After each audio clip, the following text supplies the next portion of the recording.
I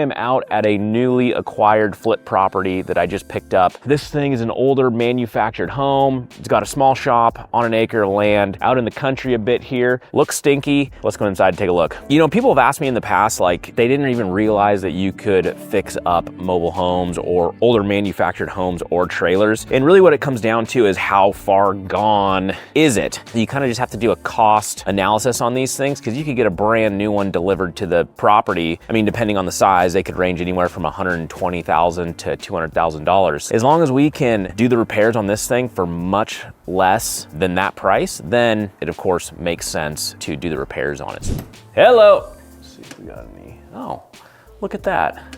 It's a nice touch. We got lamps, built-in lamp system. This is my first time in here. This was built in the 80s. So as you can see, it's this kind of wood paneling throughout. We're gonna have to figure out what to do with that. I don't know if we need to tear it out and just drywall, or if we could get away with putting like an oil-based primer over the top of it and then just painting it white. That can be a way to make it look a lot better and not have to rip everything out and re-drywall it. Yeah, so ceiling height in here is pretty low. We only got about a 7-foot ceiling in here, which this is just kind of how these things were built back in the day. I'm not in love with the 7-foot ceilings, just feels pretty crammed in here. I believe this is only a 2-bed, 1-bath. The good news is the heater's working, because it is below freezing temperatures outside, and without this furnace ripping like it is, we could be in for some trouble with pipe breaks and things like that. Ugh.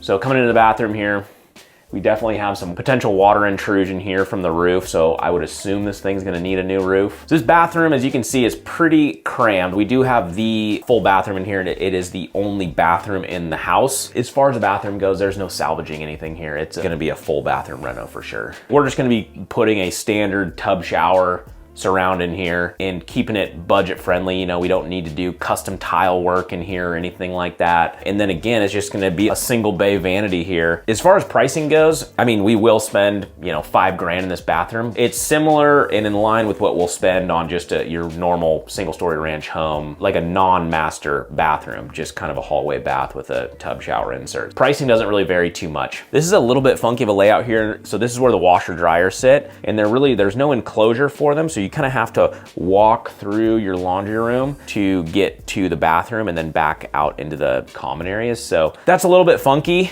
Not much we can do about it. There's not enough room to actually frame anything in here. That's just something we're gonna have to deal with. So this kitchen, it's actually in decent shape. I'm kind of surprised that it's in as good a shape as it is. Again, going back to the age of this house, that just wasn't built very well. We're definitely gonna wanna do a new kitchen. The rest of the house is gonna be upgraded. The bathroom's gonna be upgraded. We're gonna need to all do flooring and paint, etc.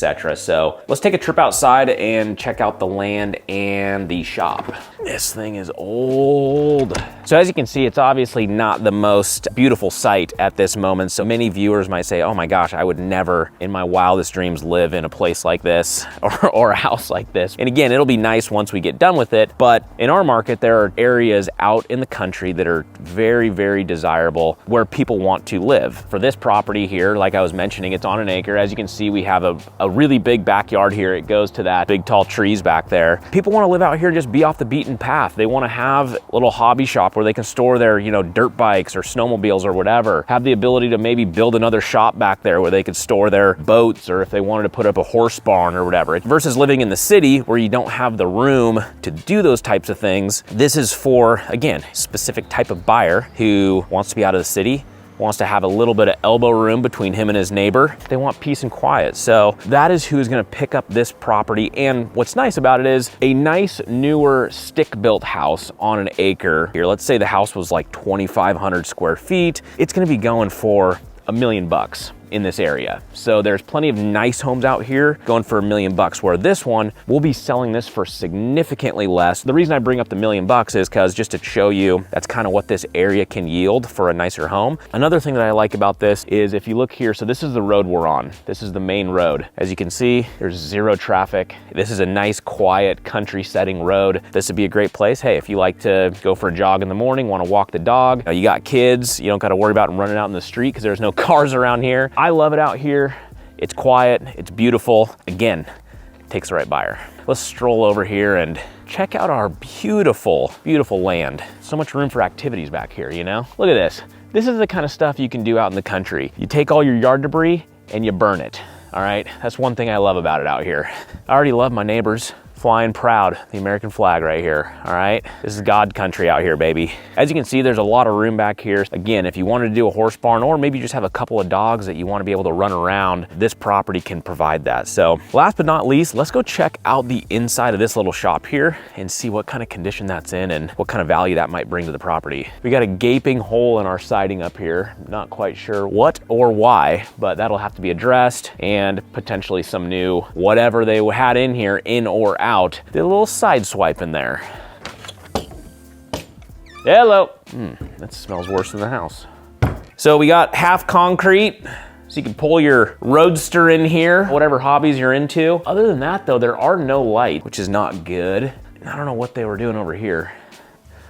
This is kind of weird, huh? Using this to punch holes in, I guess. Maybe this was their axe throwing facility. It's just absolutely tore to hell. All in all, like this building, there is some value to it. I don't know how much, and we're gonna have to do a decent amount of cleanup for anybody to really see the value in this place. Since we don't have any sort of garage anywhere, given that it's a manufactured home, this kind of acts as that garage and like storage areas. So the previous owner of this place had this as a rental property, and there were some tenants in here for quite some time. From what I heard, they, ended up quit paying rent. When he finally got them out, the place, I don't want to say it was trash, but you saw what the inside of the shop looked like, punching holes everywhere. And there's definitely been a lot of deferred maintenance on this property. So he just wanted to get rid of it, and that's where we come in. He gave us a call and we were able to strike a deal. So we bought this thing for $210,000. After walking the property, I mean, it needs a full go. Like I mentioned, we have kitchen, bathroom, roof, exterior paint, windows. There's nothing that doesn't need to be done here. So I'm penciling a $70,000 renovation budget for this place, which will put us all in at $280,000. I think we should be able to sell this thing for about anywhere from $375,000 to $400,000 on the back end once we have this place dialed in. So I'll take you on this one as we go through the renovations, and once we're listed and pending and everything to firm up final numbers, that's where I'm estimating this thing. We'll see how close I am on my estimations. I don't know if you remember this place behind me here, but we have finished the renovation on it. We've got it listed and on the market, and I've got a crazy story to tell you about this thing today. Make sure you hit that subscribe button. I'm out here, we're flipping over 200 homes a year, and you basically get to come alongside me and shadow me and learn along the way. So hit that subscribe button. So in our last video, we penciled this thing at around 70,000 in repairs, but we made a huge pivot. You're gonna be shocked at the overall result of this property. So let's go in and take a look here. So if you guys remember, last time we're here, when you walked into this living room, we were surrounded by old school wood paneling. It was super dark in here. Carpet was old brown, smelled like wet dog. It was pretty nasty. Since then, as you can see, we've done all new floors throughout the property, and we've got rid of a lot of the wood paneling here. So now this is all just drywall, which makes it look a lot better. But we also did keep some of the wood paneling to save on budget. So like this wall right here, this is all still wood paneling. I don't know if you can see that there.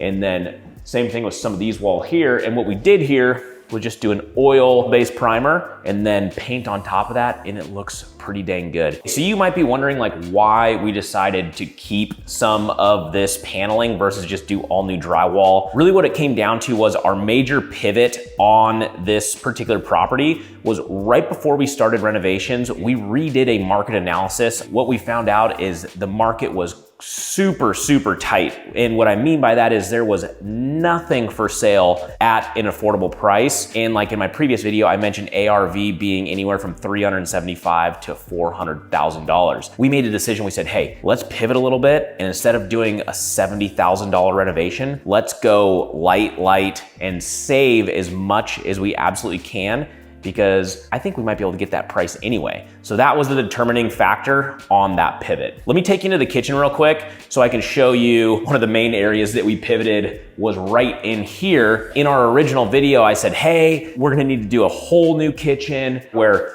really, they're not in terrible shape. They're actually in pretty good shape, all the casework, given that this thing is 50 years old. So we were able to save all the casework, and really all we did was throw in a new stainless steel range here, and it's good to go. So one of the main areas of renovation in here was in the bathroom. We didn't even have to do a full-fledged bathroom reno like we were planning, so we were able to save the vanity and vanity top. We did do a new shower surround and bathtub, as you can see here. Toilet as well. Is the vanity old? Yes. But is the market tight where people will overlook this? Yes. So that's why we did that there. And then again, in these two bedrooms, new flooring, of course, carpet in the bedrooms, and then we just left all the paneling here, kept it the way it was. Oil-based primer, throw some paint on it, call it good. Got ourselves a ghost door here.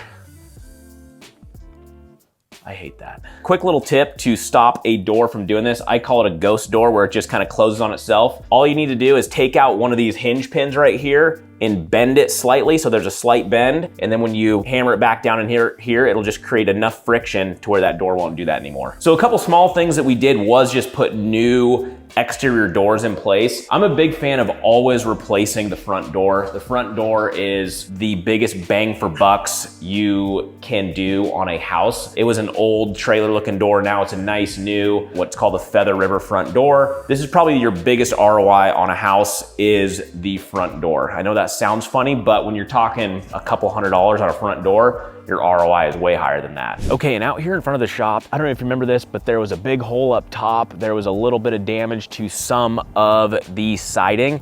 Again, like I told you, we're going cheap on this thing because the market is so wildly hot. We didn't even take the time to repaint the shop. You can see there's just this newer white siding. Very, very little amount done here. So one of our bigger expenses on this whole project was the roof. We did have to put a new roof on it. As you can see, nice new black shingles up here, but that is something that's an absolute must. I think there was a little bit of a roof leak, or at least a previous roof leak in the bathroom there. You can see it in the previous video. It looked like some of the ceiling might have got wet at some point. That ate up the majority of the budget that we did have on this thing. So being that this house is so small, just a little 2-bedroom, 1-bath, that roof only probably cost us around $5,000. So we're gonna get into numbers in a sec on this deal, which I am super excited to lay these out for you. But if you're wondering on how to find deals like this one, I think my biggest advice on this tip would be you're gonna have to go outside of whatever your core market is. Like if you're in a major metropolitan area, you're most likely not gonna find a deal like this. The reason that this deal turned out so well is we were outside of our core market. So we were in more of a tertiary market where it becomes less and less competition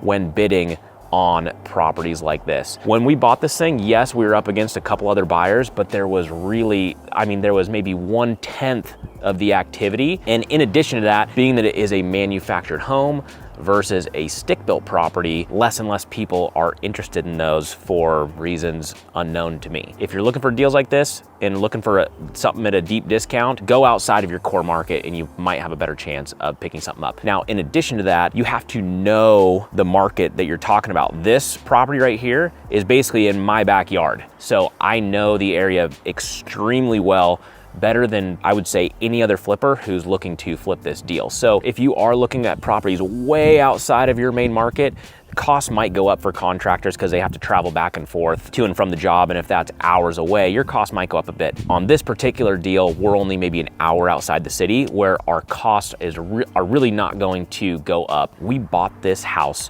for $210,000. In my first video, when I toured you through here, I penciled repairs at around $70,000. Like I mentioned, we did a market analysis and realized that this market right now in this particular area is absolutely white hot, especially for affordable products. So we pivoted our strategy, and instead of putting $70,000 into this, we ended up putting only $20,000 into this house. We just went cheap on the repairs. Now, that's not saying there were repairs that needed to take place and we overlooked them. It's just saying we didn't do windows and siding and a big landscape plan and exterior paint and all the things. We just minimized the budget, kept it at $20,000. So that puts us all into this property at $230,000. We then listed the property about 2 weeks ago for $375,000. Again, this is the ARV that we were thinking we would get with a massive renovation budget, right? There was a frenzy of activity and it got bid all the way up to $415,000. So $40,000